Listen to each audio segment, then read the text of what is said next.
fasten your championship belts because this podcast is unprofessional.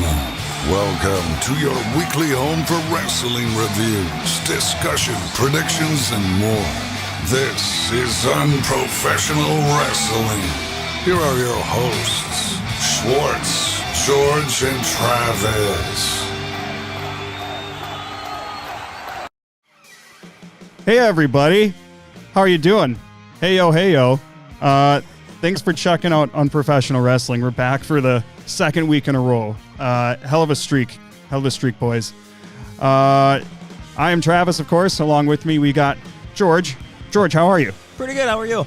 I am fantastic. And then live via satellite, pal, is Schwartz. Schwartz, how the hell are you? It's a warm day over Minnesota and can't complain. Love it. Over there in Tiffany Stratton's hometown, our beloved women's world champion currently.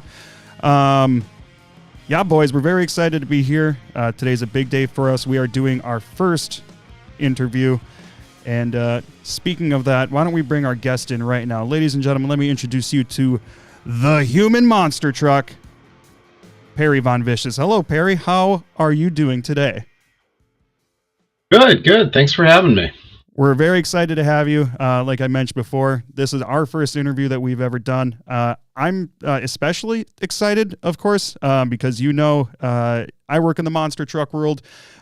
So I guess I can start by saying I first discovered you probably 2-ish years ago, maybe. You popped up on Instagram somehow, no idea. I've been kind of seeing what you've been doing ever since, and I've seen a lot of your promos you've done in front of the green screen, with the old school monster truck clips playing ahead of time, and I've seen pictures of your Gravedigger inspired gear and things like that. So as a monster truck nerd, especially, this is very exciting for me. But we've never talked to a wrestler, any of us. So very cool stuff. Well, thanks. I appreciate it. So I guess first things first, got some information from your cage match profile and everything like that. So I guess, I don't know. I guess I don't really know where to start. So I guess I should start by asking, where did your early interest in wrestling come from? And what kind of attached you to that? Was it certain characters, certain storylines, or certain moments you remember? What are your early memories of wrestling? So really the thing that bought me in, I had seen little bits of it here and there. I didn't grow up in a wrestling family at all. But when I was in elementary school, I would have been, I think, first or second grade. My brother would have been a kindergartner. We got a Sega Genesis and had no games for it. We had one game. My dad had managed to pick up Donald Duck's Quack Shot, which was awesome. I played it on stream recently, and it 100% holds up. But my cousin Zach had a Sega and had played through a lot of his games already, so he kind of secondhand, we got donated a small box of his used games, and one of them was WWF Monday Night Raw. And that was the first time that I really, I think, understood what wrestling was, even seeing Doink the Clown and Shawn Michaels and Bret Hart and Yokozuna and Undertaker all in that game. I started to understand oh, I see. So what I've known about wrestling over just a ring with what I'd ostensibly been told as a little kid are just fake fights or whatever, however it was described when I'm a little kid. I started to understand that there were these big characters, and they were some of them are scary, some of them are weird, and that was really intriguing to me. And my brother and I really enjoyed playing the game, and that kind of stuck with me through elementary school, kind of just a little grain in the back of the head. And then when I hit middle school, I had some, I started to make new friends that weren't just in my little neighborhood. You get older, you can hop on your bike and go a few neighborhoods over. And that was when I got to start checking out Nitro or Raw with some friends, because it was, friends that live just close enough that I could be out that late at their house and see a little of it, because it was never going to be on the TV at my house. Mm-hmm. My parents knew they were in over their heads with my brother and I. I'm for those who haven't seen me in the ring, I am 6'3" and I weigh 245 pounds.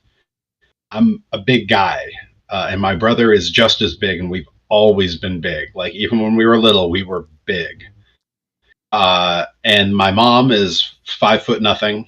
My dad is like 5'5", maybe. Wow. Like, they're just little bitty people. We got all the genetics from my mom's side. All our uncles over there are like 6'10". Like, we're short on that side of the family. Wow. So they were in over their heads with us. So anything that had violence, anything that seemed like replicable, they wanted us far away from. They did not want to have to worry about their two kids that could take the house down if they had to, butting heads. And rightly so. I think I understand where their concern came from. Damn. But that was sort of like what led me into being really interested in wrestling. And I think there was something about it not being allowed at my house that made it real appealing too. You know, it was sort of it's the same reason my friends and I watched Beavis and Butthead. Like, we knew our parents didn't approve. Right. And then, you know, growing up in the Northeast, me and my friends could kind of try that stuff out, because every winter we basically had a safe place to bump all around the yard, because snow is a great cushion. Absolutely. So yeah, me and my friends, kind of almost building like the snow fort equivalent of wrestling rings, and then playing like, King of the Mountain, where we would. It wasn't we didn't plan out who was winning, but like, if someone grabbed you and hooked you for a move and you knew what it was, you just went with them, because who cared? We were just goofing around. Absolutely. And I think that stayed in my head. I get to high school and I'm in punk bands and I'm in theater. When I finished high school, I was in a touring punk band. Like we did 2 summers of Warped Tour. And all the while, I started college and I started theater there, but I'm no longer like the little kid that I was when I was doing theater. I'm now 6'3", and at the time 300 pounds, and not a good 300 pounds, to be clear. I'm gigantic, and I'm being told by college theater professors, like, yeah, you're good. You're a very talented actor. You can sing like crazy, but we can't have you starring opposite our female lead because she's 4'10" and practically looks like a child, and you're this giant man child that's going to look really weird and be upsetting to people. So I quickly became disillusioned with theater, and some friends kind of were like, well, you always liked wrestling, and that's basically just theater for gorillas. Like, maybe look into it. And me and some friends started watching from a very critical, like, performance-minded eye, watching wrestling every week during college. And I went to like 1 or 2 little indie shows right at the end of college, right before I graduated. Me and some friends would go out to them, and I asked the ring announcer where I could get trained, and he knew the only school at the time in Western Massachusetts. That was Kevin Landry's wrestling school out here. I believe they still exist, but I never hear about them, and I don't ever meet anyone who graduates from there. But I'm told they still exist. So yeah, went there and trained, and that's the through line from elementary school Sega Genesis to taking a first bump in the ring. That's so fascinating too, because I feel like everybody's first or earliest memory of wrestling is always, they saw Andre the Giant or something similar on TV. And for you, it's a video game. And I mean, obviously, like, you still play them. I mean, we still play them too. I mean, and like, there were so many of those games back in those days when we were kids. Like, No Mercy for me. Like, if you didn't watch wrestling or really know wrestling, you knew No Mercy and you played the shit out of it still. Like, yeah. So it's kind of interesting how yours is different from, I feel like, from how so many people answer that question when you watch other wrestlers being interviewed. So you mentioned that you went to Kevin Landry's training school, got trained there. So according to the Cage Match profile, it lists Kevin Landry, Johnny Idol, and Antonio Thomas as your trainers. Are those all accurate? Yes, although it's a wildly incomplete list. And also, in 2025, no one would know who Antonio Thomas was anymore, because he's now uses the ring name Thomas Santel, and he is one of the two head trainers for the Beyond Wrestling School. Oh, okay, cool. He did everything. If you remember a tag team in WWE called the Heartthrobs, Sure. he was one half of the Heartthrobs. Okay. It was him. He was at the time Antonio Thomas, and his partner was Romeo Rosselli, and they came out with feather boas, and I think on the Indies they entered to It's Raining Men, and in WWE they got something kind of like similar-ish. Sure. So that was he sort of became the head trainer while I was there, because he had just come back, like he'd been let go and then did a tour of Japan and then came to our school. Which is where he trained originally, but came back to be a trainer. So he sort of took over the classes. But Johnny Idol was the guy that took me out on the road and got me all my initial bookings when I was new. And he would sub in on training classes if other people didn't make it.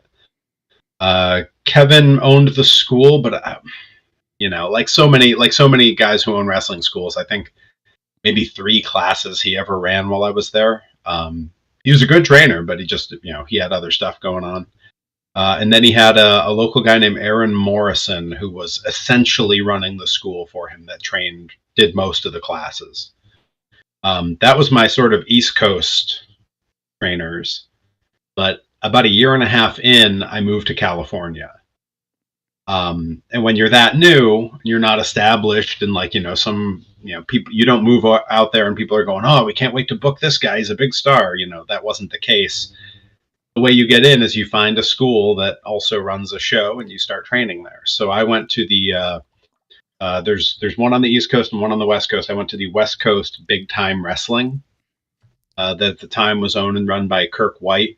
And that's where I trained out there. I trained under Jason Styles, who was a great hand and a great guy.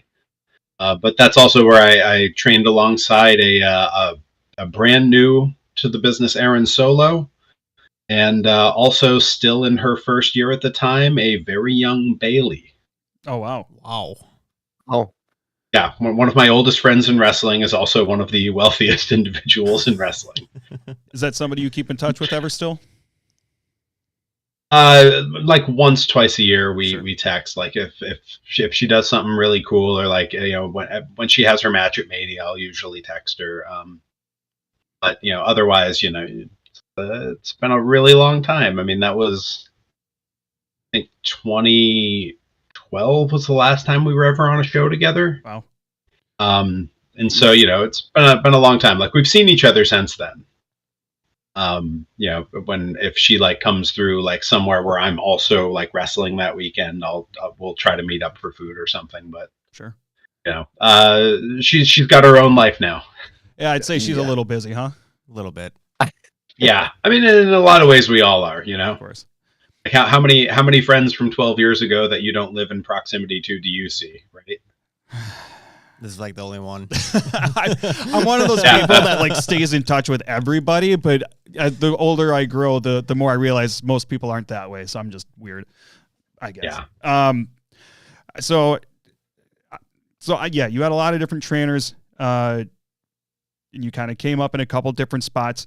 If you were to forget everything wrestling right now, and you had to relearn and retrain, what would you change about your training as compared to when you got trained originally? I would pay a lot more attention. I paid attention to everything. I absorbed everything like a sponge and took all my trainers just like their words as gospel. If I could go back and tell me right before I started anything, it would be listen to them about what you're doing physically and like how to stay safe. But when it comes to things like psychology, where to get booked, how to work, how to present a character, how to market yourself, how to sell merch, maybe take a closer look at your trainers and see how much money they've made and think it over. Sure. Because They all had a very old school mentality where they said, "Oh, you're going to be a heel because you're good. You know, you can command the ring really well. You're going to be a heel. That means no merch. That means don't even come out of the curtain. Don't say hi to the audience. Don't see anybody. Just hide out. You're a heel." Uh, and then they would say, "Oh, like one of the things that really drove me nuts early on." They said, the less you do in a match, the better. Don't go out there and do everything under the sun. Don't do a bunch of big cool stuff. The best matches in the world are the ones where the least happens. And their shining example of that always was Andre and Hogan. They did nothing, but they made the most money. And I don't know, that might have been true 10 years before they were training me even, which puts you close to 30 years ago. That might have been true then, but even by the time I was training, that wasn't true. And I was a 22-year-old kid fresh out of college. I didn't know any better than to pay attention to them. Otherwise, now I'd objectively look at it and go, well, these guys have never wrestled outside of the state that they were born in. Apart from Antonio, Thomas Santel, apart from him, none of them have ever been signed. None of them have ever left the country to wrestle. None of them are recognizable outside of the two promotions they work for. I'm not going to listen to them. Sure. And I wish I'd known that sooner. Sure. I guess, yeah. When you're young, you don't know any better. I mean, what else are you going to do other than just listen to the people that tell you, oh, listen to me, And I think that's just something that comes with age is the more perspectives, the better. And you can kind of pick apart what makes sense to you and what doesn't. And I guess everybody's probably a little different that way. Yeah, and it's a tough thing in wrestling, too, because by the time you start to hit the age where you can wisen up and go, I don't know if I'm going to listen to these guys, you're kind of past what's considered the prime age in wrestling. Sure. So kind of a bummer to not have your brain just right and a nice young healthy body that you're working inside of. Sure. And real quick, I got to touch on this because I saw this in your cage match profile. Who is Andy Licious? Yeah, so early on, Perry Von Vicious is the name that I used since my first match. And it was because I was initially a rich snob heel with an ascot and a monocle and everything. And that was the character. I went to a show and the promoter said, "Hey, we need you to go out and be a babyface tonight." And he told me while I'm behind the curtain, my opponent's already gone through the curtain. So I have no time. And I was like, okay. And he goes, "Yeah, great, but your name doesn't work." And I said, "Well, I don't know what to tell you. I'm already in gear and it says Vicious in giant letters across the butt. So what are we doing?" And he goes, "Well, your opponent likes to milk his entrance, so you got a few minutes to figure it out." And I said, "All right, I'll be Vicious."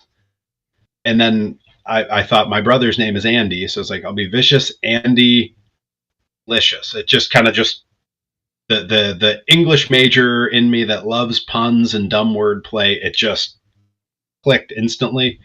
And so I was Vicious Andy Licious, and I wrestled under that name, I think, twice. I want to say it was 2 matches or 2 or 3. And it was for some little company that didn't film their shows. And, it was all charity events. One of those things where I'm in my first year in the business. I'm just lucky to have any booking. Vicious Andy Licious is a character who is more or less lost to time. I think somewhere deep on my YouTube, I have a couple matches where I use that name, but again, they're from 16 years ago. No, we got to try to find those. We should have played them during this. I mean, if you find early Perry stuff, I am unrecognizable in every way. Again, I when I started training, I was 300 pounds. 300 pounds, fully clean shaven. My hair dyed a lot brighter than it is now. And again, rich snob character that came out in a suit with an ascot and a monocle. That's awesome. Absolutely awesome. So kind of shifting from the beginning of wrestling to your early memories of monster trucks, because obviously you've been using the human monster truck gimmick sort of for a while. What was your earliest memory instead of wrestling now? Monster trucks. How did you discover monster trucks? What kind of stuck with you when you first discovered it. Talk to us a little bit about the beginning interest of monster trucks. So this one goes back way further than the wrestling did. The wrestling, I would have been 7 or 8 at the time. I was 2 years old, and at my babysitter's there was another kid my age. And one day he brought in a VHS tape that his parents had recorded off television, and it was the entirety of the event Return of the Monster Trucks. Oh my God! Yes. Yes.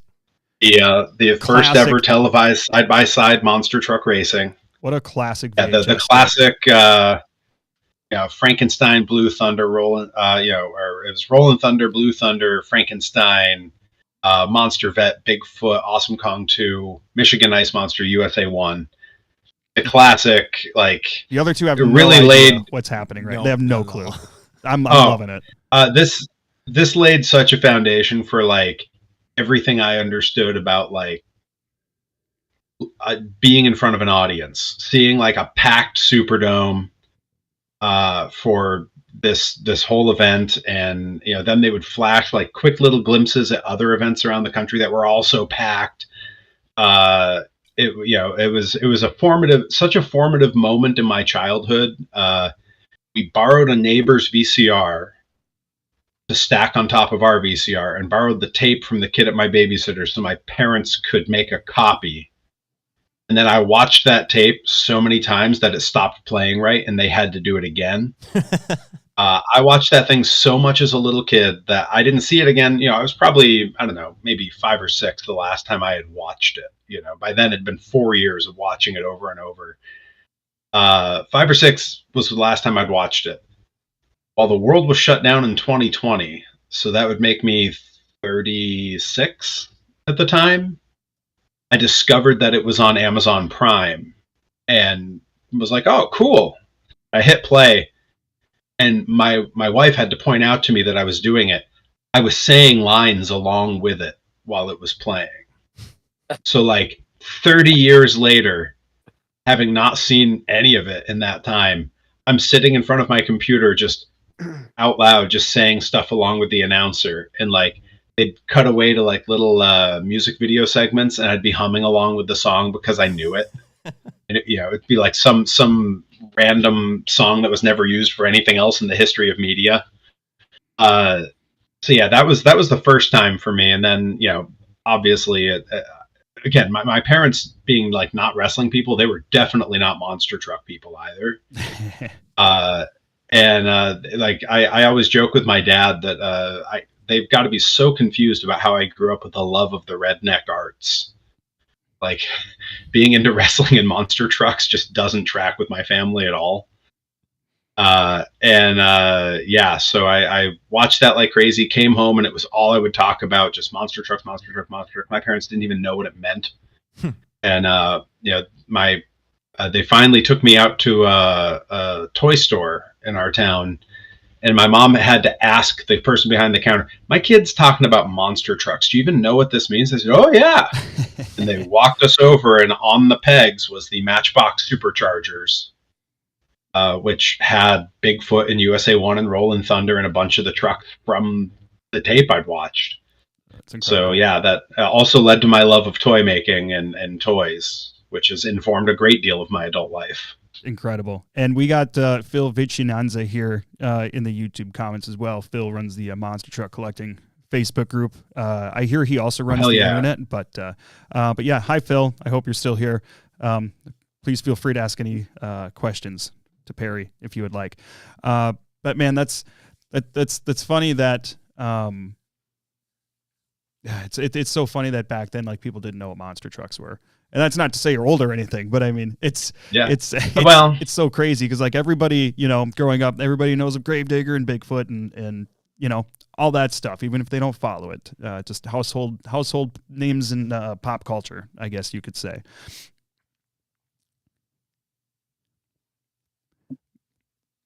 Absolutely. So along with that, I see, you frequent shows every now and then. I know you've gotten the chance to see some pretty cool names from your childhood recently, like Monster X shows and whatnot. Recently discovered your vlog from, I believe, when you went to an all-star show, I believe it was last year. You hung out with Brian Wagner, probably like a Chuck Plumley, whoever else he probably had there. I don't know if Stacy would have been there. And I've done quite a few shows for Wagner back when he did a lot of shows up in Wisconsin still. And it's such a laid-back environment, such a great group of people. It really doesn't get any better. But you got to drive a monster truck for the first time in that video. Coincidentally, I have driven that same truck. The second time I had ever driven a truck. I believe the week before that, I drove the Warrior Ride truck, which was Pablo's first Gravedigger. So like that was super cool, nice. Obviously. And then the second week, Yeah. Ryan's like, "Oh, hey, do you want to take identity theft for a spin?" I'm like, "Yeah, of course." And it's super cool truck. It's a little different than a lot of trucks are because your rear steer is on the left instead of the right. And it's one of those preference things, but you know, the rear steer switch flips opposite way of what a lot of people might expect. So how was it driving a monster truck for the first time? So I'll address the rear steer first. That's actually the same direction that I set mine up in beam, so that was real easy for me. That's like the old school that way. felt I think really a lot natural. of people used to do it because it makes sense if you think about it. That's actually the direction you're turning the tires. Yeah, that's exactly my logic. As I'm kicking the switch the direction I want the back of the truck to go. Mm-hmm. So that part was easy. It's technically not the first time I've driven a monster truck. It's just the first time I've driven one as an adult. Okay. Growing up in Greenfield, Massachusetts, the original owners of the American Guardian truck were in that town, and they were family friends. This was, I found out years later, didn't realize it at the time. That truck had previously been Wildfire 1. And then right before that, it was Buffalo Tremor 3, the one with the coilovers. Oh, okay, sure. So it's a truck that had a great history and was even the same body. They had just repainted the body every time. Wow. So I actually learned to drive because it's weird. That was one of the last stick shift monster trucks ever made. And so it was like full on like clutch and shifting in that truck. I can't. That imagine. is the truck that I learned to drive stick shift on that monster truck. That's insane. Out behind the garage that the family friends owned. Wow. They taught me with the little travel tires on it, and I got to drive it with the big tires one time just for like a quick lap around their backfield. But every time it was, you have to do this real slow because the owner, Dan, would come and be with me while I drove it. But it was a center seat, set up for one person to be in it. So he would stand with his feet on the roll cage, holding inside the body, showing me what to do as I inched along. And if I got going too fast and it shook me, he'd go, whoa, whoa, whoa, whoa, and I'd have to like stop. And which makes sense. I was 13 at the time. Sure. So yeah, I'd have been a little iffy too if I was him. Oh yeah, absolutely.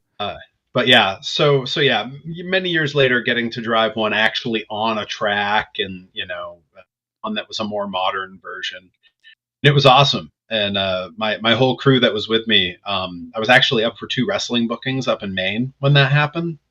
I had one Friday night and one Saturday night, so we went to the Saturday afternoon. We didn't even know there was a show going on. Me and a carload of wrestlers are headed up to Maine, and right before our exit, I kind of just glanced up from my phone. I'm in the back seat on my phone. I look up and I go, did anyone just see a monster truck?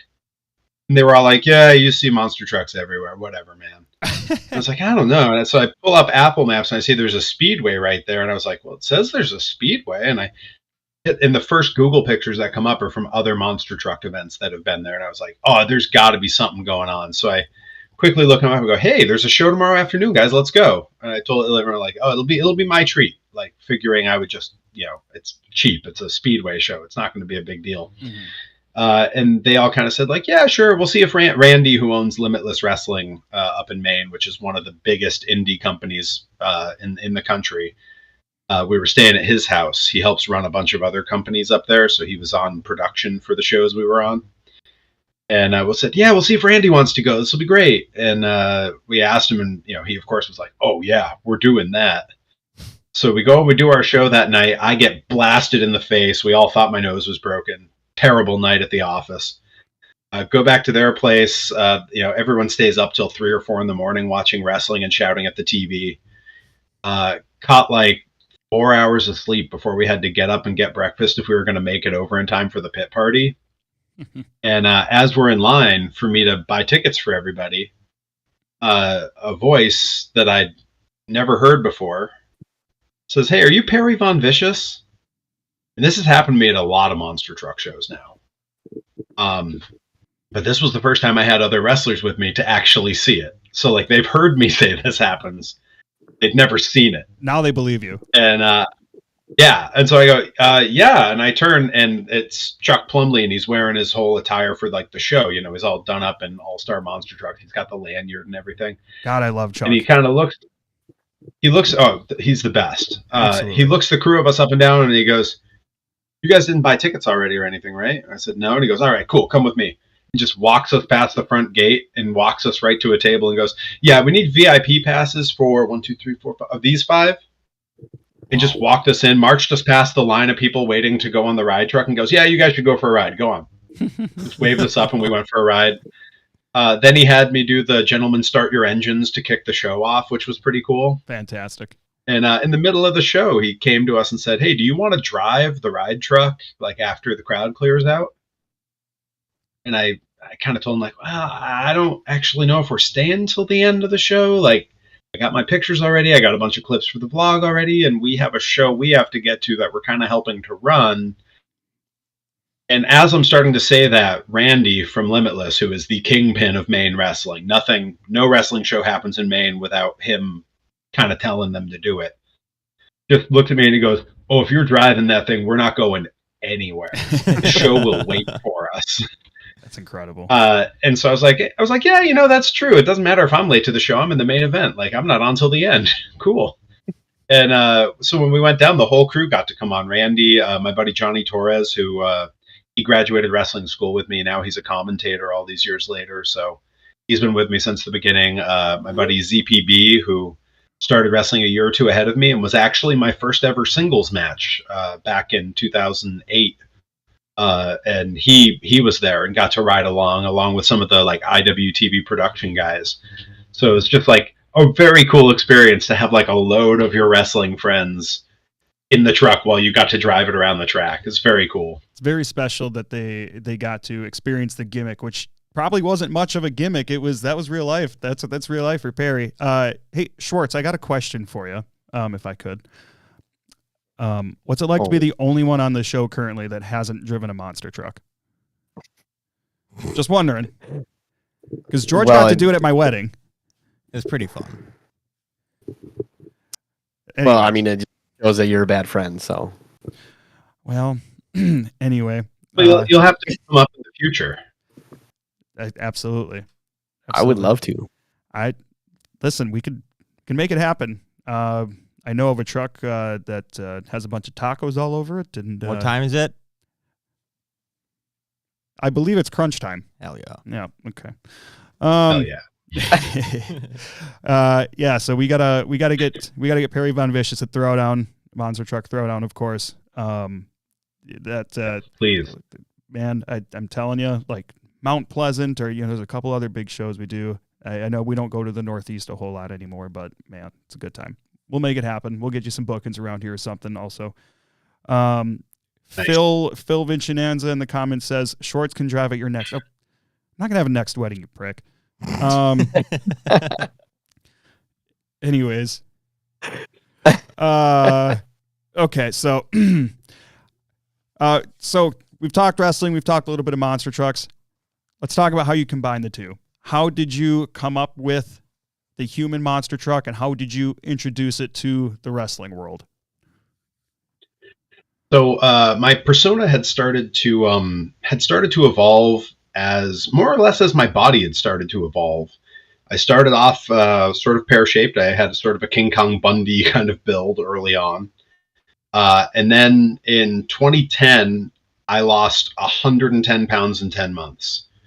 And I dropped down to 190, which made me look a little sickly. Started working hard, putting some muscle back on, got up to about 200. And at the time, I was a full-time elementary school teacher.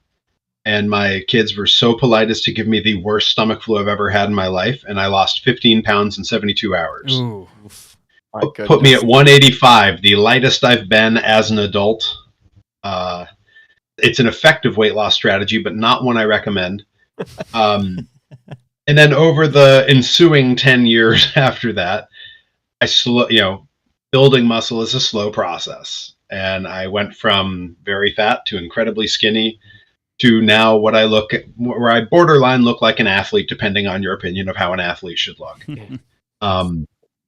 And it was somewhere right around 2018. I'd been back on this coast for about a year and a half and had put on some good size. And I had been wrestling constantly against a guy at the time known as Tomahawk. We had one match against each other that people went nuts for. And after that, every place wanted to book us against each other. We wrestled each other in 2 different time zones in Canada. We wrestled each other in 3 different time zones in the US, something like 9 different states, just constantly. And we were frankly kind of sick of it. Like we'd done 8-minute barn burners where we just went nuts for 8 minutes. And then we had one match that went almost a full hour. Like we did everything under the sun. We did regular just bell to bell in the ring, hitting the ropes, running spots. We did fighting all over a giant carnival where we wound up fighting on top of the ring truck. You can see the Ferris wheel behind us. Really great imagery. He now, of course, is known as Iron Rip Bison, who was a former Limitless Wrestling champion. And he and I got so sick of wrestling each other, we decided the only way to make sure that we didn't have to wrestle each other anymore was to start being a tag team. Mad. So, yeah, we became Mutually Assured Destruction, or MAD, which felt fitting since we were essentially calling a ceasefire in our own best interest. So, Mutually Assured Destruction. And at that point, the rich snob Perry didn't fit anymore. We wanted to present ourselves as heels. The audience never bought that for a second because we were 2 huge guys that chucked everyone around like maniacs, and they loved it. Rip is a few inches shorter than me, but legitimately will put 700 pounds on his yoke bar and walk it around his house for cardio. So he's a nut. He's insanely strong. He's a power lifter and a nutcase. So essentially I had to find a new persona. I didn't want to change the name. I knew I wanted to keep Perry Von Vicious. I'd had it at that point for 13 years, so kind of hard to get rid of it. So instead I started thinking about, for a long time I joked that because I was Von Vicious, that Sid Vicious was my uncle. So I joked for a long time that Psycho Sid was my uncle, and started being billed as Uncle Sid's favorite nephew, Perry Von Vicious. And I was sort of I had short hair at the time, and I would spike it, and I came out with the vest like Sid. And that was okay, but it wasn't natural. And we'd been teaming a lot, so it was fine that it wasn't a great character because the team was kind of the character. And then COVID hit and the world shut down. There were no bookings to be had, nothing to do. I did one closed studio taping while the world was shut down. It was September of 2020 for Limitless Wrestling, where they would have a bunch of wrestlers come up, and you would only wrestle the people that rode in your car. So you had sort of a bubble. You had to keep a mask on unless you were in the ring and the cameras were rolling. And they had a maximum number of wrestlers who could sit around ringside in seats that you were not allowed to move. It was very, very regimented, very responsible considering. So I went and wrestled there, and that was the last appearance of Uncle Sid's favorite nephew. Because when I came home and those matches started to air was the first time I realized COVID being shut down did wonders for my body. I looked incredible. I put on some real muscle lifting in my basement at home with nowhere else to go, and I could plan all my meals and cook my meals as my day went because I didn't have to drive to work anymore. I had my oven right there. And so I was looking at it, I was going, wow, I look huge. I might need to come up with something better than this not working Sid's nephew thing. And someone shared a GIF from one of the matches as it aired on IWTV, where I just obliterated the guy. The guy I was in the ring with at the time was Kaiju Big Battle's American Beetle, who was also the same guy who was Kaiju Big Battle's Dr. Cube. Now he's better known to the wrestling world as Dr. Redacted, who is a insane deathmatch wrestler who's been all over the world and one of my dearest friends. He's actually going to be on the GCW podcast tonight at like 11 p.m. or something like that. People should check that out. Oh, we'll have to do that. Because this will be done by then and my stream will be done by then. So everyone can tune into that if they want. Excellent. But I just demolished him with one move. And someone had retweeted it and said something like, wow, just crushed him. And so I took a screen grab of that whole thing so it would all be captured at once. And just thinking like those dumb old Ultimate Warrior promos where he just said inane nonsense, I just retweeted it in all capitals with no punctuation of any type. I wrote, I am Perry Von Vicious and I am a human monster truck. And thought nothing of it. No, I wasn't going to change gimmicks. I wasn't going to change characters. It was just a dumb tweet because we were all stuck at home. And that's all we could do. And I woke up the next morning and I had north of 15 DMs from people I know in wrestling with that tweet attached saying, you need to keep that. That's really good. Wow. And so I thought like, I'll do something with that. And I was kind of thinking about it. And right around the time the world started to open back up, I rode up to Limitless and Danhausen was there. He was doing a seminar for the Limitless kids on developing characters and marketability, those kinds of things. And like he and I knew each other a little bit. We'd been in some matches together, in the years leading up to that. And I asked him like, hey, I'm kind of thinking of doing this like monster truck gimmick, but I have no idea what it even like looks like. Like if I need to change my look or my outfit or anything. And his eyes lit up and he just said, hi, Cheeto. You could make a lot of merch money with monster trucks. Absolutely. Mm-hmm. And that was the only thing he said to me about it. And he's 1,000% right. Cause I also during COVID took up 3D designing and 3D printing. So I do have a series of Perry Von Vicious Hot Wheels scale monster trucks that I've sold at shows. The t-shirts, because they have monster trucks and stuff on them, sell like crazy. Kids love monster truck shirts. Mm-hmm. I mean, even my 8x10, you go down a merch table at a wrestling show and it's guy flexing, guy snarling, mm-hmm. guy looking angry, guy doing this thing, guy doing this thing. Mm-hmm. It's all those over and over. It's just some dude's face. You get to mine and there's a giant monster truck with me next to it. And that's the one the kids want. Absolutely. And I mean, even the grown-ups.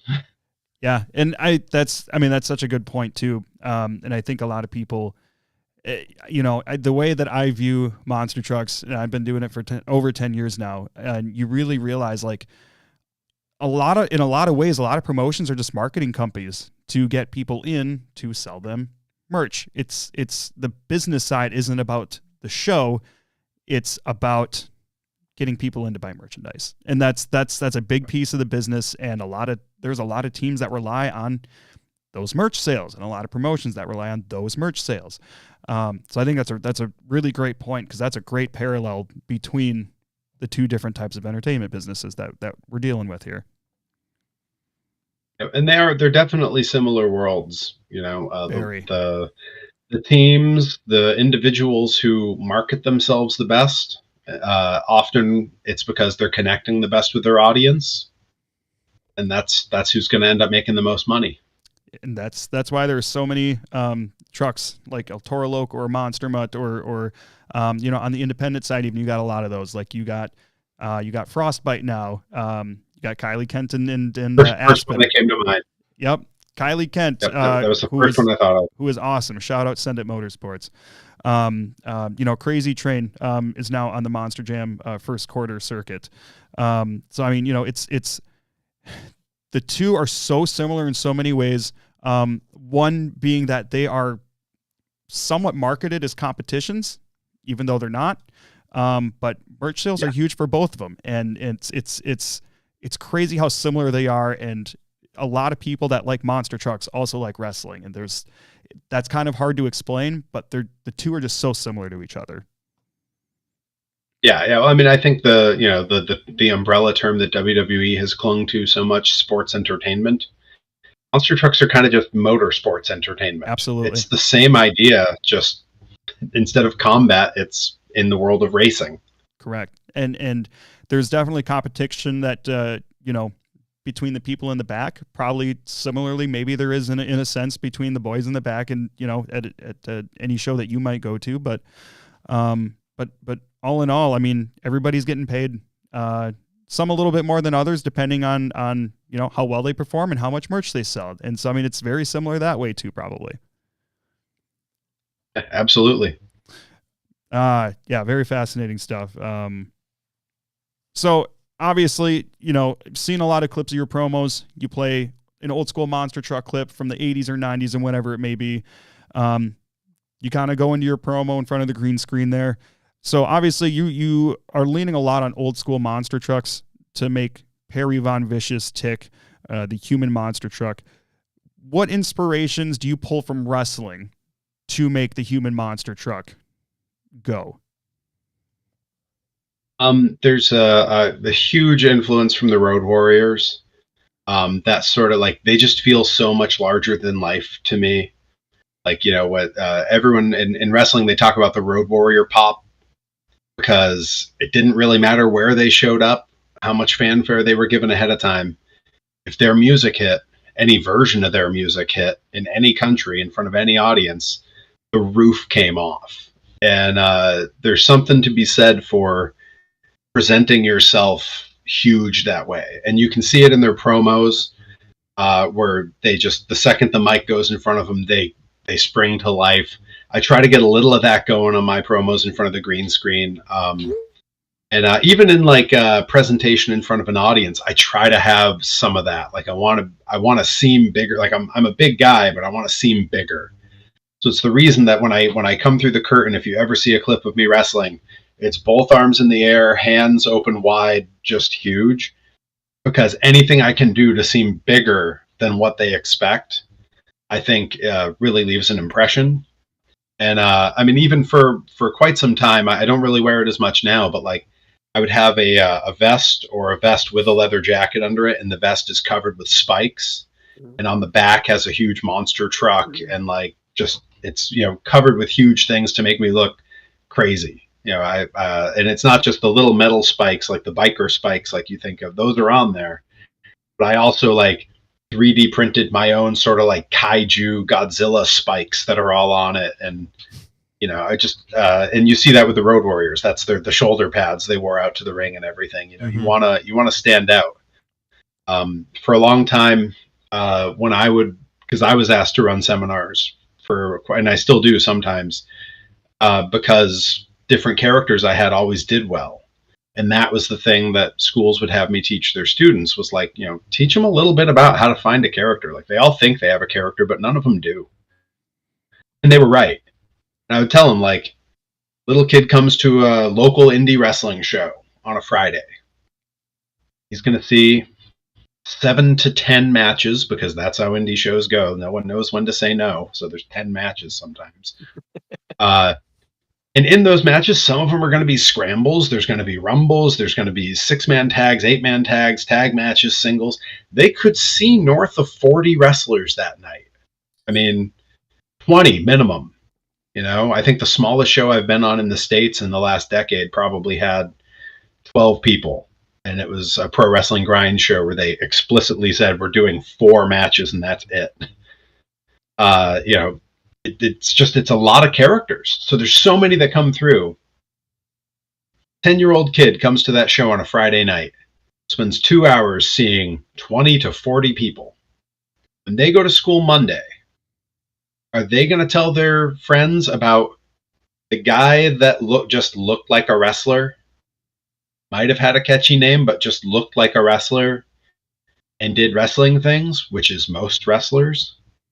Or is he going to say, "Oh, there was this rich dickhead with a monocle and an ascot and tearaway pants, and when he tore him off, he was pale as a sheet of printer paper, and man, did he get his butt kicked." That's what they're going to remember. The human monster truck comes out with a monster truck on the back of his vest covered in spikes, throwing people around, and then when you went to the merch table, he had monster truck toys everywhere. They're going to remember that. And yeah, I would try to impress that upon people. Like, yeah, get good at what you're doing, be yourself, but not if yourself is boring. Sure. I'm boring, so I would. I think I got you beat. Yeah, Shorts. You're pretty boring, right? No, I'm not like you guys. Oh, okay, fair enough. He's a very busy man. I mean, truth be told, outside of my public persona, I am fairly boring as well. So I guess to that point, so that's kind of what you pull on from the wrestling world to make Perry Von Vicious work. What are some things you do in ring, or what's a good way to ask this? Because it's weird. It's a weird question that will probably never be said in a sentence ever again. What do you use as inspiration from the monster truck world as you're wrestling? It's like in-ring movements. What are you pulling from the monster truck side of things? Because when you're the human monster truck, I can only assume you probably had to make some changes to kind of help facilitate this new thing you're doing. Yeah, absolutely. Honestly, it's not for individual moves. The moves I do are not selected to necessarily reflect monster trucks, but the types of moves or the way that I portray my physicality in the ring is directly from monster trucks, because I try to keep one thought in mind when I'm thinking about how I'm going to wrestle. Because I could go out and I could do a bunch of technical wrestling. I was trained to do all of it. I just spent last year, I spent 3 months in Japan training with Tajiri. I learned all kinds of crazy, great technical stuff. And I can do complicated pins. I can do complicated submissions. I can run, lucha spots. I trained lucha for years in California. I can do springboards and all these things. But at the end of the day, is anyone going to the monster truck show? Is anyone buying a ticket to Monster Jam to see someone parallel park? I mean, you're not watching a monster truck for skills. There is the skills competition, but really, you're kind of just hoping they crash. Don't get me started, man. That's really, a whole nother podcast. This is the philosophy: is you're there to see them wreck something. You're there to see them go fast. You're there to see them just push the machine to its limits and cause some destruction. So that's what I do in the ring. I charge at people and squash them in the corner. I pick them up and chuck them recklessly. I'll run and dive over the top rope at somebody. I mean, I've had a list for a while, and when the time comes where I have a little more time to mess around making a highlight reel, I do have a list of what things you see monster trucks do that could easily be reflected in a move that I do. I've done moonsaults. There's the backflip. When I do the merry-go-round, I'm spinning a circle. That's donuts. Sure. There's all kinds of moves that I've done that feel like something you see a monster truck do. And it's entirely because my feeling was I'm 6'3", 240 pounds of being built arguably like an athlete. They're probably not all that interested in seeing an arm wringer. They want to see a power bomb. They want to see a choke slam. They want to see a gorilla press. They want to see me shoulder block someone so hard that they go flying out of the ropes onto the floor. So yeah, I try to keep that monster truck philosophy in my head when I'm putting together matches. Absolutely. Man, I love it. I love all of this. Boys, I obviously want to be respectful of Perry's time here. Any other, I guess, quick questions you guys want to throw in there? I know we have just a few jotted down. Short, you got anything right now? I had something earlier, but I forgot. Oh, I do. Do you think you wrestle?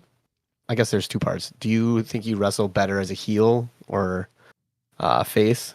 And do you like, which one do you like? Wrestling. I can only answer for 2025, Perry, because it's where I am now. I really like wrestling as a babyface. I like being able to. I feel like I command the audience in a very different way as a babyface. Where if I hook for a move that they know that I do, I can stop and kind of look out and hear the people come up for it. That's really cool. Being able to come through the curtain and hear a roar as soon as I'm seen. And then once I've made my way closer to the crowd, I'll always look for an empty chair. Like if someone's got up to like go get a soda or something, I'll grab the chair and stand on it in the middle of a group of people and throw my arms in the air and hearing them come back up again. Really cool. Like it's such a hard thing to replicate like in another situation. Like I've done theater, I've toured in punk bands, I did stand-up comedy, but like being able to just throw your arms in the air and the people just cheer because it's you, pretty unreal, pretty cool. I enjoyed wrestling as a heel. I felt like I had a lot of control in the matches in that role, but I don't miss it. So who's your favorite opponent? Obviously, it's not going to be the guy that you tagged with after how many matches. Oh, wait. Oh, who won those pinfalls? By the way, who had the most wins?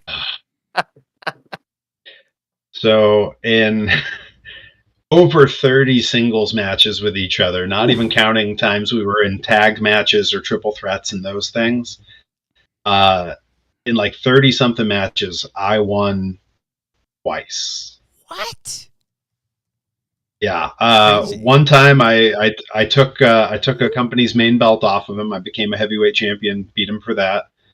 And the only other time that it was a singles was just some random match in a state where they didn't know us well, and they needed the heel to go up in that match. So I got lucky one time. But other than that, yeah, Rip Bison holds a great streak over me. Although I will say, we were only on opposite sides of the ring one time while we were touring Japan, and I won that match. See, in Japan, I feel like it has to be a little extra special. And I mean, I was teaming with Tajiri in that match, so like, yeah, that's pretty good. It's wild. Yeah. Did you ever do the green mist? So in that match, in that tag match, Rip got the green mist from Tajiri, and then a week later, me and Rip teamed with Tajiri against three good guys. It was our going away match, our last match in Japan before the end of the tour. And at the end, there was a miscommunication where Rip got the red mist from Tajiri. Tajiri got bumped out of the ring, and then Rip got pinned by the good guys. And I got in at the end mad at Tajiri and goozled him. And when I picked him up for a choke slam and had him in the air, he hit me with the green mist from up in the choke slam. Oh man, Christmas mist in this match, red and green. Goodness. Yeah. We couldn't get in front of a camera backstage fast enough to get the picture of both of us covered with the mist together. That was pretty great. It's special. Yeah, and he owed us because I mean I don't know how much kayfabe I'm supposed to break, but when Americans go over to wrestle for Kyushu Pro, Tajiri reaches out to you ahead of time and tells you the brand of food coloring he uses for his mists, and it's not available over there. Oh. So he asks you to please pick up a few boxes of it for him to bring over. So technically, we brought him the mist he hit us with. I kind of wish we lived in a country where we didn't have food coloring available, but here we are. I mean, they have it available. Just theirs stains worse, I think, is what he was telling us. He was saying it's just the McCormick, the kind that we all picture. Of course. Oh yeah, like the only food coloring anyone the little can picture. gnome hats as lids. Gnome hats. Yeah, and that stuff apparently doesn't stain, and I can attest it didn't stain too bad. Nice. None of my gear got messed up, but even after a lot of careful face washing, there was definitely still some green on me for the drive back to the company house after the show. Excellent. Where was your favorite promotion to wrestle at? If you want to do that, you don't have to. I mean, I have a lot of favorites. The experience of wrestling for Kyushu Pro in Japan was really wild and just a great experience in every way. Like, so professional. Like, I mean, it it looked like wrestling you see on TV. It didn't look like an indie. So that was really cool. And the crowds, I mean, I think the smallest crowd we wrestled for them was like 800 people. And they were like apologizing to us. Like, we're so sorry. It's such a small house. And we're like, it was in a mall. We're like looking up 3 stories of people staring down at the ring. We're going, you're sorry? That was our first match. And we're going, you're sorry about this? But yeah, the next day we had the next show that we did for them was the next day, and it was 1,700. And they were like, this is more normal. Okay, cool, man.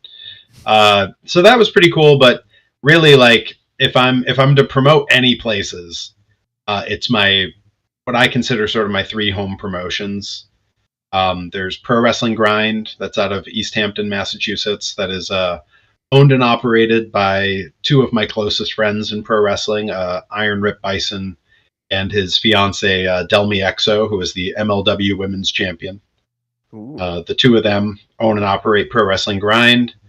Then just a little bit south of here in Enfield, Connecticut, is Blitzkrieg Pro, which is run by Jeremy Leary, who is another wrestler out here who graduated wrestling school with me. We had our first match the same night. It was the same match back in 2008. And then just a bit north of here up in Maine is Limitless Wrestling. And those are sort of my 3 home bases. I go all over. I go to all kinds of other places, but those are the 3 that, like, I clear my calendar. I don't miss those shows. Those places really matter to me. Kind of like someone I know with monster trucks. What's that supposed to mean? You're gone every week. That happens. Yes, I know. Trust me, I know. My wife loves it too. Well, she likes getting to go with me sometimes, but she thinks monster trucks are stupid. But like, I get that because they are. Until she gets to drive one. She has. I know. Yeah. She still thought it was stupid, and I still don't blame her. Yeah, anyways. Sorry, Shorts, did you have anything else outside of that? Mm-mm. Oh, man. Well, so I guess last question. I know I asked you in one of your streams, and it doesn't sound like you follow modern wrestling too religiously, but of what you know is out there right now, if anything, what are you enjoying, and what do you kind of think about the current landscape of mainstream wrestling in 2025? Because there's been a lot that's changed even just very recently. Yeah, and not following it closely, there's so little of it that I know. Someone in my Twitch chat just yesterday was telling me that Cody Rhodes and The Rock had something going on this weekend, and I was like, wow, The Rock's back on TV? And like, I had to be told that. So yeah, I in fact, the night this is going to sound like so anti-wrestling. The night that Raw debuted on Netflix, I was like, yeah, I'm going to check it out. Cool. It'll be the first time. I was an early era cable cutter. Like, I haven't had a television service in 15 years. Same. And I was like, oh, I'm gonna turn it on and see. It'll be my first chance to watch like WWE television live in, over a decade and a half. Cool. Mm-hmm. I turned it on, and because I wasn't subscribed to that insane like HD tier for Netflix, I was on the regular tier. It was unwatchable. Like, it looked like it was like a Nintendo game. It was so pixelated. Wow. Like, it kept freezing and the sound was bad. I'd had Netflix for 15 years at that point. I canceled my Netflix subscription 10 minutes into the debut of Raw. I was like, nope, I'm done with you guys. There's like 3 shows on here I care to watch, and most of them I can get totally legally somewhere else. That's how Schwartz consumes his wrestling as well. Yeah, I was like, I'm just done with this. As far as the stuff I'm actually enjoying, because, again, I think almost everything televised in the States, I don't keep up enough to know what's going on. I do enjoy what I see from AEW. The drips and drabs I see online. The stuff I see from WWE seems like they're headed in pretty cool directions. Like, a lot of new young talent who are like really good, like and creative and doing cool stuff. I like that a lot. I love the fact that some of these companies are starting to work together that otherwise in previous generations never would have. Mm-hmm. You know, the TNA WWE partnership is exciting. Yep. AEW New Japan is really exciting. Like that's all that stuff is cool. Japan sort of has their own version of it now, where all the companies have decided, screw it, we're all going to work together. So like Noah guys show up over in New Japan, and New Japan guys show up on All Japan, and Kyushu Pro guys show up in New Japan. Like it's everyone's bouncing place to place. Like DDT shows up different places. There's girls from Stardom that are showing up for Tokyo Joshi Pro. Like all kinds of crossover, and that's to me the most exciting thing that's happening, because it was always so segmented before, and the idea that, oh, you work there, you're not here, or you're over there, so these fans don't like you purely because you work over there. Like pretty soon you're not going to be able to have that tribalism because everybody's going to be everywhere, Right. and that's pretty cool. Like at that point it's no longer you're no longer having these weird like allegiances to companies. It now becomes an art form, where now it's maybe you like a certain style instead of just, oh, this guy has these three letters attached to him. I think that's really exciting. Absolutely. Well, that's super rad. So outside of that, I know we mentioned before, Perry does some streams on his own on Twitch. So Perry, let them know all the socials, everywhere they can find you, any upcoming shows you got going on, the whole nine, the whole Perry Von Vicious gamut. Sure. I am on all social medias, with a few terrible exceptions that no one's on. But I'm on all the social medias that a normal sane person would be on. At Perry Von Vicious on all of them. You can get me Mondays and Tuesdays, 9 p.m. Eastern. I stream on twitch.tv/Perry Von Vicious. And I'm pulling up my upcoming shows now. Let's see. We're heading into March now. Coming up in March. I won't be at or on the show, but March 15th, Pro Wrestling Grind makes its return for the year following the winter hiatus in East Hampton. March 21st, I will be on Limitless Wrestling in Portland, Maine. Their biggest show of the year, the Bissell Brothers Bash, at a huge arena, probably over 1,000 people at that. That'll be really great. March 29th, I will be on Blitzkrieg Pro in Enfield, Connecticut. And after that, there's just all kinds of dates. It kind of gets a little muddy, but Blitzkrieg Pro, Pro Wrestling Grind, and Limitless Wrestling, all of those should be checked out to find me. Also, youtube.com/Perry Von Vicious. I have vlogs that go up pretty regularly showing my travels to monster truck shows, to wrestling shows, to Disney parks, to different concerts, checking out all my favorite punk and ska bands and comedy and novelty artists when they come around, as well as maker videos. I do 3D printing and toy making, and I love to share that process online. You guys will enjoy. We've been talking some monster trucks. I took a body off of a modern Hot Wheels Bigfoot and 3D printed my own Matchbox Supercharger chassis for it. Oh, that's so rad. Complete with a little engine and a little driver in there.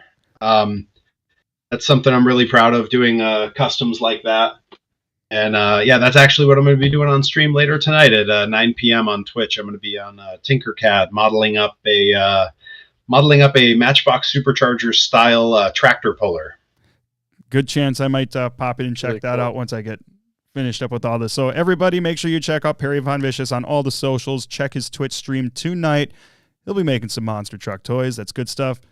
Perry, we really, really appreciate your time. I'm sure I'll stay in touch with you one way or another. I think it'd be awesome to have you on the All Monster podcast once we get that relaunched here. And then hopefully at a Throwdown show especially. Maybe we could do an in-person retake of this. So really appreciate it, man. Awesome. Yeah. Thank you so much for having me. Thank you for the time. Thank you. Catch you later.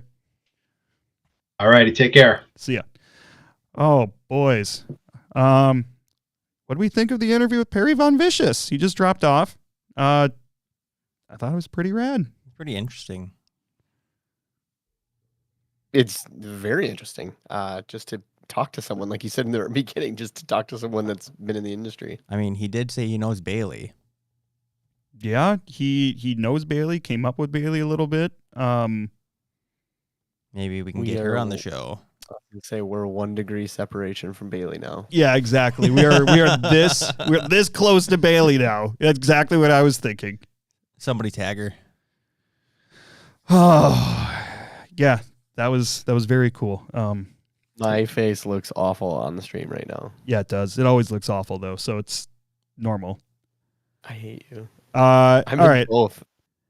What? Nothing. So Cheeto's still hanging out in this title belt. I don't know if anybody. Yeah. No, you can't see him. There we go. He crawled in there in the middle of the interview. He's still laying in there in Twice a ball. Did. Twice. What an asshole. Well, I guess we'll work through a little bit of SmackDown and Raw really quick, and then do some final predictions for Elimination Chamber. So, my first question to both of you, Yes. George, No. what did you think of that Rock and Cody promo? Fucking weird. Yeah, man, I want your soul. I don't want the belt. I want the soul. I mean, I understood the point behind it. Do you think he wants to turn him into like young Corporate heel Rock. Rock? Yeah. He wants corporate Cody. And I literally just got done saying from last week, I don't think Cody turns. I think he's good. And then boom. It's like The Rock listened to me. You know, Wanted to prove me wrong. I kind of understand. I have no problems with The Rock coming out and being like, hey, I want you to like align yourself with me. I can give you the world, you know, or whatever. Yeah. There was a great comparison that was made on, I think it was Bully on Busted Open, said something along the lines of, the devil went down to Georgia. He was looking for a soul to steal. Mhm. Blah blah blah blah. The whole thing, right? Well, it seems to line up very well. I mean, Cody's from Georgia. I think it's just a coincidence, but the greatest lie the devil ever told was that he didn't exist. And I think this could be a very interesting thing. I don't know, Shorts, what did you think of the whole promo? It was wild that he just kind of came out. I sure as hell didn't even know he was going to talk like that, or his promo was going to be like that at all. I thought he was just going to come up with something like, hey, Mania, I don't care who you face. We're going to figure something out. I'm going to get that belt or something. You know what I mean? Yeah. But I have no idea where the hell that came from. And it adds such a good twist where if Cody were to take the bait and do it, he could have a 2-year title reign. Yeah, we don't want that though. We don't want that. I want corporate Cody. Oh my god. The heel Cody, did you ever see his stuff when he left WWE and he was heel and Ring of Honor and things like that? I saw clips of that, yeah. Heel Cody was good. Remember when he tried to dye his hair black on Dynamite? And he tried to be heel, and that lasted like 2 weeks. Not even. Yeah. Not to say that it wouldn't do well in WWE. I think it would do really, really well in WWE, especially with like the base that he's built now. You know, some of the best heels were the best baby faces. But yeah, I don't have a problem with the possible direction of this. What I absolutely hated was I hated all of the back and forth of, oh, they're going to cheer me. Oh, they're going to boo me. So it's like, at 1 second he was saying, hey, thank you fans for making Moana 2 $1 billion or whatever the hell it was. But also like, you're all meth head trailer park trash. And like, he just kept going back and forth. Like I saw a quote that was that this guy turned more times in one night than the Big Show turned his whole career. I didn't get it. I didn't understand that. Like, what are we like?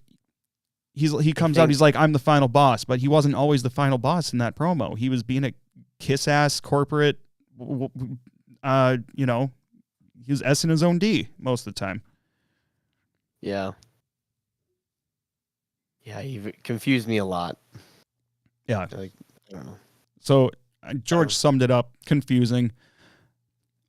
We can get into more about where we think this is going to go once we kind of break down Elimination Chamber more, but a couple more just SmackDown highlights, I guess, looking at, one of the second to last SmackDown before Elimination Chamber. Of course, the show started with Nick Aldis telling Cody he's no longer in this 6-man match because The Rock wants to see him in the ring instead. So clearly this seems to have been a very last-minute thing because they were advertising this match, and all of a sudden the match isn't happening, or Cody's not in it at least. Later on, we see Tiffany Stratton defeating Candice LeRae. Nia Jax comes out and attacks Tiffany. Trishy Time comes out and makes a save, but Nia and Candice overcome them. And then Charlotte, who is on commentary, just comes in as Tiffany is rolling around in pain and points at the WrestleMania sign. So, nothing crazy here.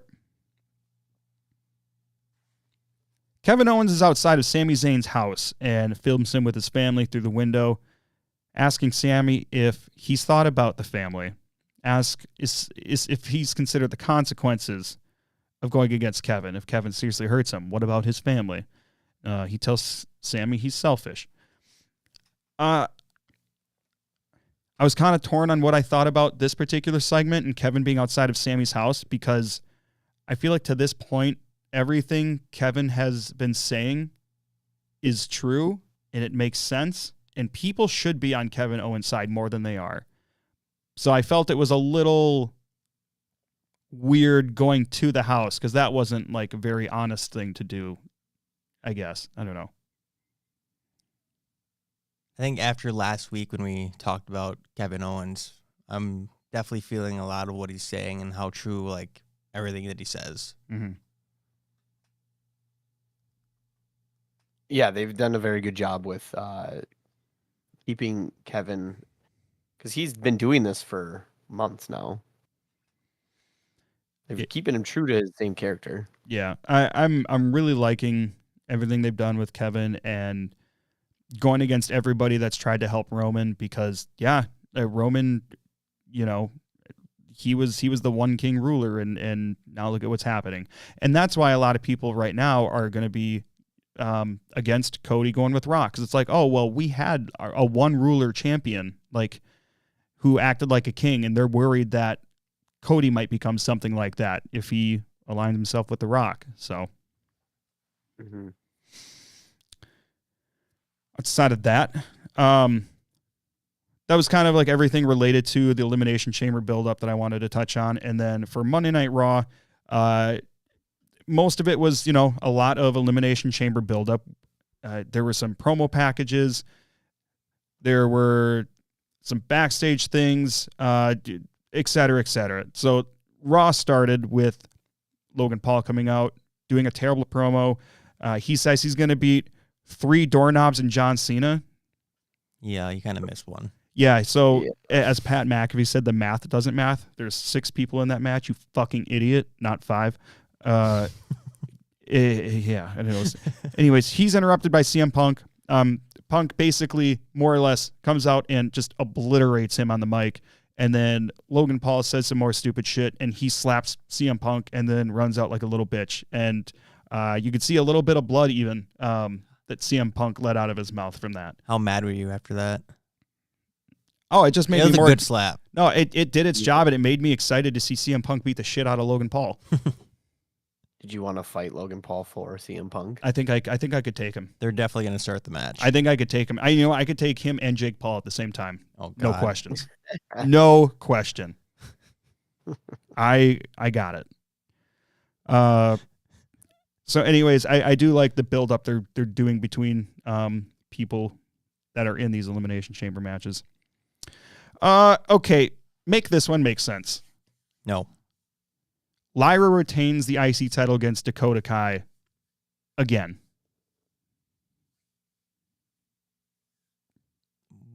What do you want to make sense? I want it to make sense because it doesn't. You think Dakota should have won? Yeah. They're giving her a second chance, yeah. You know what I think would have made more sense? after the match is over, Ivy Nile attacked Lyra. Why didn't they use Ivy to cause a disqualification during the match? So Dakota's protected. She still loses, but she's protected. And now maybe you got a triple threat thing. And I mean, this still might be a triple threat thing, but Dakota Kai looks like she has no business being in another IC title match because she's lost to Lyra clean twice now with the belt on the line. Yeah. I mean, they could just, her and the other one could just go after the tag team belts. Her and the other one. Kairi Sane. Is that it?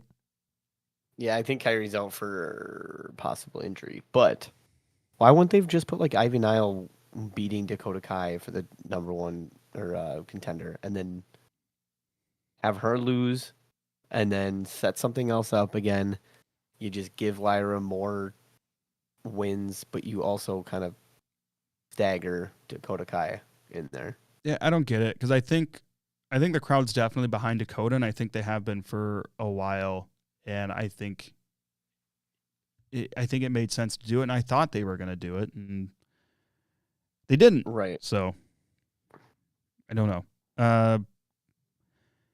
Afterwards, we got Jackie Redmond backstage interviewing Sami Zayn. Sami says he also went to Kevin's house, and nobody was home, but Kevin's mom was in town, and they visited.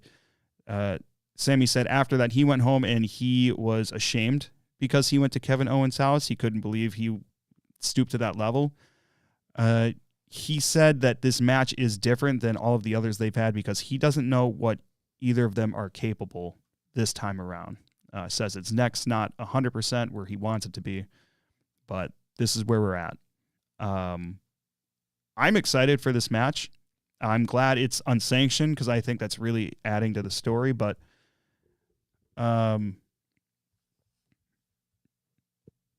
yeah, I don't know. Not too much else to that, I guess. He did. Didn't we say this last week? Who do you think is going to wear the hockey jersey? Sammy's wearing the hockey jersey. Both of them. I don't know. I don't follow hockey, obviously, but like it's the Toronto Maple Leafs, right? Maple Leafs, yeah. Do they have like an arch Canadian enemy? Like do they just fucking hate the Oilers or something? Or like the Canucks? Yeah, like I don't know. Does Sammy come out wearing a Maple Leafs jersey and then Kevin Owens comes out, wearing a Canucks jersey or something, and it would it make the whole place boo? I mean, honestly, at this point, he could come out wearing any American team's jersey and they're gonna boo the shit out of him. Well, I think isn't Toronto next to? It's next to Detroit. Could be the Red Wings. The Detroit Red Wings could be their rival. So why doesn't Sammy just come out with Kevin's mom and Kevin comes out with Sammy's mom? Yeah, and then they have a mixed tag team match. They have to come out of a van though. Like Trent in AEW. Yeah. Those were the days. Right? We followed that. Yeah, once upon a time. Cody comes out on Raw. He's talking about the decision he has to make at Elimination Chamber and how it will affect his family. Seth Rollins interrupts and questions Cody's motives for considering The Rock's offer. Cody thinks Seth is being awful judgmental considering all the shitty things Seth Rollins has done. Seth Rollins essentially created the version of Roman Reigns that he so badly hates. Seth says he doesn't want to hate Cody, but he is coming after his title regardless. So there's some more possible layers being added to this whole Cody thing and Seth thing as well. I guess, did we have any takeaways from this promo? No, not really. Yeah, it was pretty straightforward. Yeah. So this was interesting because we haven't seen too much, I guess, with the women's tag team titles. I mean, not a ton. The biggest thing is that, Bianca and Naomi have had them, of course, but they defended them against Liv Morgan and Raquel Rodriguez in the main event of Raw. I was happy to see it be the main event. Yeah. So with that, Liv and Raquel win the women's tag team titles from Bianca and Naomi, and they are the first ever 3-time women's tag team champions. What do we think about this? I'm so tired of Judgment Day getting involved in every single bleeping match. Bleeping. I don't have a bleep button, so thank you. You have a bell. It's like, there's every match, and of course, it's like, you're going to win titles every time. I mean, there's been a lot of times they haven't, though. They have to keep Liv relevant right now. I don't She's care. like the. I don't care. She's like the women's face right now, other than obviously Rhea and Tiffany. But I don't know. They got to keep her relevant, and I don't know. Those tag titles haven't really been.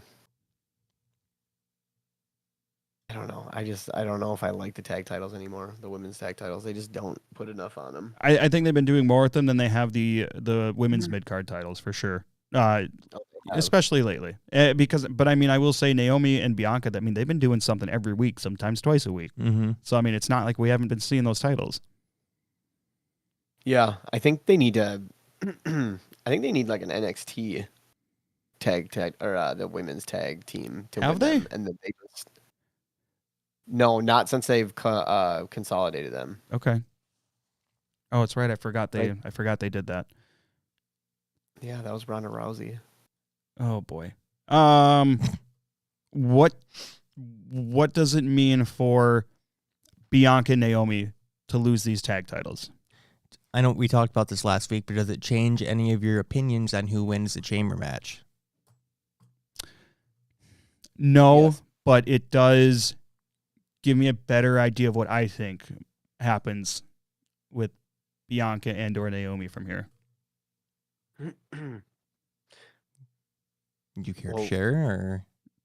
Oh yeah, I thought you'd never ask. I mean, obviously Jade, right? I half expected maybe we would see Jade come out and cost them the titles.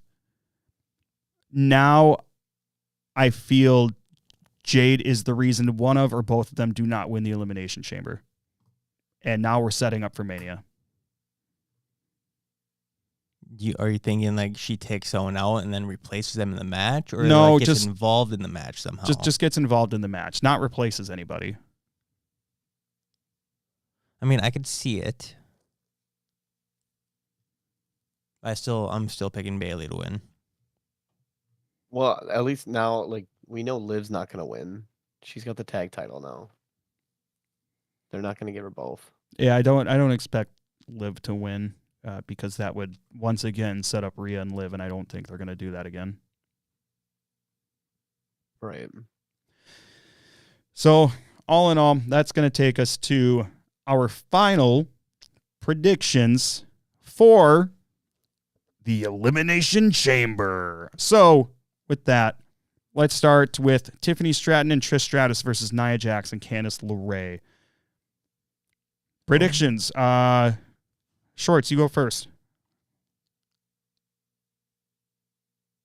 Trish is in it. They're gonna win. Agreed. Yeah, I don't feel like you give Tiffany a loss in the last PLE before Mania, so I'm gonna have to agree with this because at some point, Nia and Candice they're gonna branch off from this whole women's title thing, and they're going to be focusing just on Tiffany and Charlotte at some point. So, yep, I'm with you there. Tiffy and Trishy time will win this match. Kevin Owens versus Sami Zayn unsanctioned. I don't know if you really call it a match or not, considering it's unsanctioned. But what do we expect from this match? Not just a winner, but how do you think the WWE will handle, a quote-unquote unsanctioned match? What's going to be different about it? A lot more tables, ladders, kendo sticks, chairs. Jumping off the balconies. Getting hit by a golf cart. The El Generico will come out. Oh my God, that'd be so sick, dude. Like, Sami Zayn just disappears, and then all of a sudden, like, this like luchador music hits and Sami Zayn just runs out in a mask. I would lose it. Absolutely lose it. He comes out as Sammy Uso. Yeah, he's doing Just the different iterations. I hope similarly to how I think AEW has done lights out matches, like where they take all the videos off the walls, like they turn the lights down. Like I hope it's kind of like that. And if this is an unsanctioned match, then I do not want to see a referee anywhere near this match. Only for like the final, right? Like final pin. Sure. So let's get a referee without like a WWE logo on his shirt or whatever, like small details. Like if it's unsanctioned, then you don't want Maybe the have him WWE just wear branding. street clothes. Yeah, you don't want, if this is truly unsanctioned, WWE trademarks shouldn't be seen once anywhere during this match. Women's Elimination Chamber match. We got Liv Morgan, Bianca, Alexa, Bayley, Naomi, and Roxanne Perez. I'm sorry, by the way. I'm gonna have to pick Kevin Owens to win that match.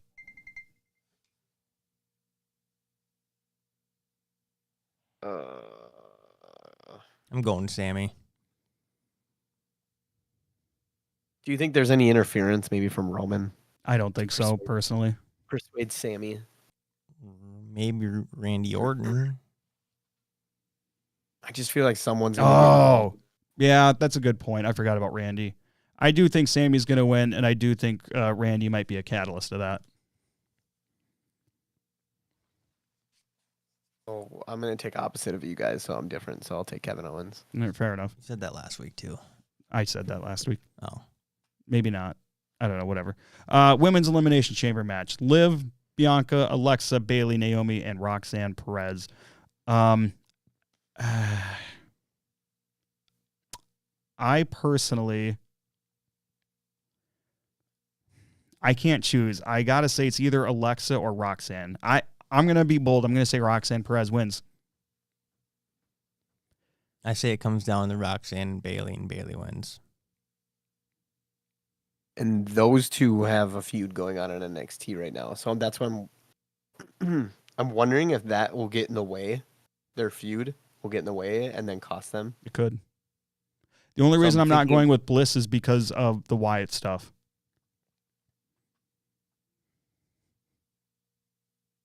I was gonna go with Alexa Bliss because of that. Okay. They need to. They would. She almost kind of brings them back into relevancy. Mm-hmm. Yeah, I 100% see that. I'm sticking with Roxanne just because I wouldn't be shocked if it happened. So outside of that, we got the men's elimination chamber. So we got John Cena, CM Punk, Drew McIntyre, Logan Paul, Damian Priest, and Seth freaking Rollins. Boys, Going Cena. Me too.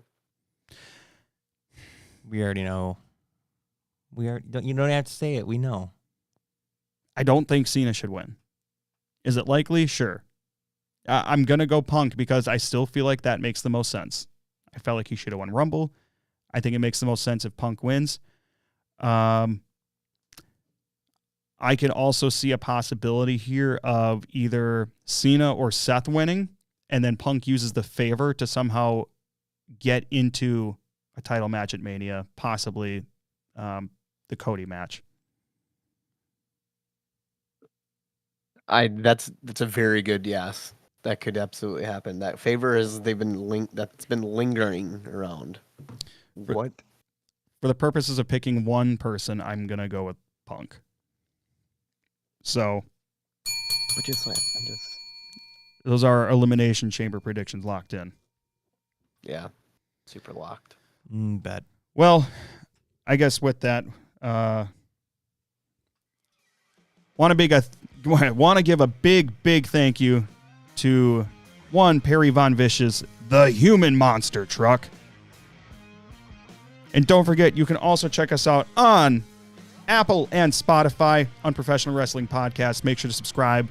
Give us a review, 5 stars, depending on what that platform is. Give us all the good stuff. And then, of course, you can follow us on X. You can also follow us on Facebook, Unprofessional Wrestling Podcast. Don't forget, right here on YouTube, hit subscribe, hit that notification bell so that you know when we go live. And upload other content for you because, we're working on more of that. And that's been a lot of fun to try to figure out. So I think that's everything I got. So thanks for checking out Unprofessional Wrestling, everybody. Again, we really appreciate it. And another big thank you to Perry Von Vicious. We will see you next week right here live on YouTube for the fallout of the Elimination Chamber. We're on the road to WrestleMania. I'm so excited I can't talk. Boys, we're on the road. Moana. He said Moana. Moana 2, $1 billion or whatever the fuck Rock said. Anyways, we're on the road to WrestleMania, boys. We're excited. We'll give the old salute. And we'll see you right here next week on Unprofessional